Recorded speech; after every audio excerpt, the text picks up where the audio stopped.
Hello, bachcho. Let's read this question. So this question says, a parallel plate capacitor with air as the dielectric has capacitance C, a slab of dielectric constant K and having the same thickness as the separation between the plates is introduced as so as to fill 1 by 3 of the capacitor. Okay, the new capacitance will be, आपको यहाँ पर new capacitance क्या calculate करके बताना है. We have given the four options ABCD आपको given कर रखे हैं. तो देखिए बच्चों, इस क्वेश्चन का की कॉन्सेप्ट आप क्या लिख सकते हैं.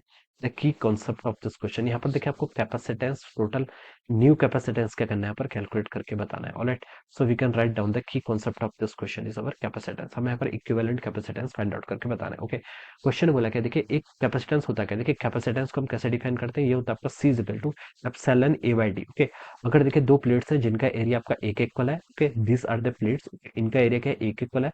And A is the area of the plates and D is the separation distance of separation between these two plates. Okay, and medium क्या है, इनके बीच का एयर है. तो इसके इस हम क्या लिख सकते हैं, कैपेसिटेंस आपका ऐसे डिफाइन करेंगे, C equal to epsilon A divided by D के इक्वल हो जाएगा. ओके, ये हमारे यहाँ पर लिखा हुआ देखिए, a parallel plate capacitor with air as a dielectric has a capacitance C. Okay, अब हमने क्या किया, देखिए a slab of dielectric constant K and having the same thickness as the separation between the plate is introduced so as to fill 1 by 3 of the capacitor. Okay, ये आपका capacitor है initially. Okay, अब हमने देखिए यहाँ पर क्या, ये आपके क्या है, दिस आर द, यहाँ पर हम इसके अक्रॉस क्या करेंगे, पोटेंशियल अप्लाइड करेंगे.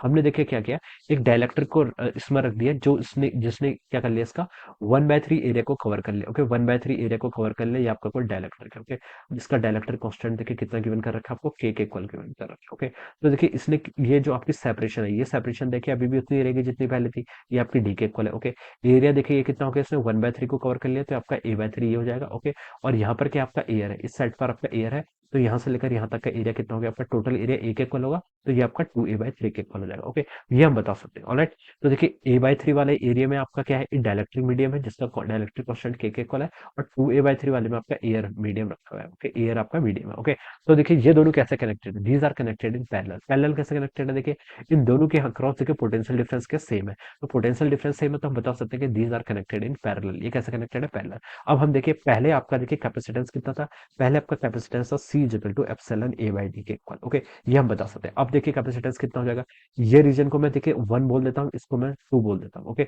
C1 देखिए कितना होगा, C1 होगा देखिए आपका डाइलेक्ट्रिक कांस्टेंट है, तो K पहले मल्टीप्लाई कर लीजिए, एप्सिलॉन इनटू एरिया. एरिया देखिए कितना है, एरिया अब A नहीं है, पहले तो देखिए पूरे इसका एरिया A था, अब इसने A/3 एरिया कवर किया है, तो उसको आप A/3 लिख लीजिए, डिवाइडेड बाय डिस्टेंस. डिस्टेंस आपकी सेम है. ओके, तो ये देखिए कितना हो गया, यहाँ से आपका K/3 टाइम्स कितना हो जाएगा, एप्सिलॉन A बाई डी के इक्वल हो जाएगा. ओके, ये आपका यहाँ से आ जाएगा. एप्सिलॉन A बाई डी को हम पहले क्या लिख सकते थे, C लिख सकते थे, तो ये हो जाएगा आपका KC/3. C1 की वैल्यू आपकी कितनी आएगी, KC/3.